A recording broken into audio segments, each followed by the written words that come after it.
જે સૌથી વધુ હસે છે ને તેની અંદર સૌથી મોટું તોફાન હોય છે.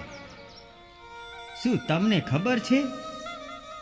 શું તમે પણ ક્યારેય એવા વ્યક્તિને મળ્યા છો જે હંમેશા હસતો જ રહે છે, બધાની સાથે હસે છે, પણ જ્યારે એકલો હોય છે ને ત્યારે સૌથી વધુ તૂટીને રડતો હોય છે?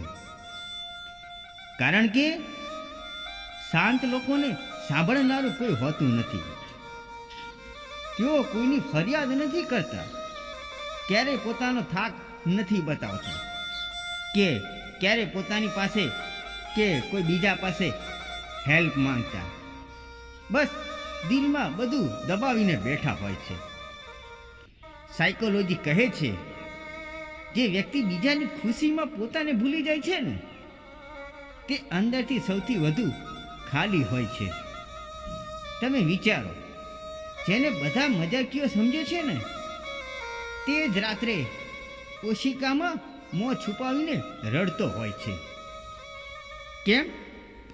કારણ કે જ્યારે તે દર્દ વ્યક્ત કરે છે ને તો લોકો તેને એટેન્શન સિકર કહી દેતા હોય છે.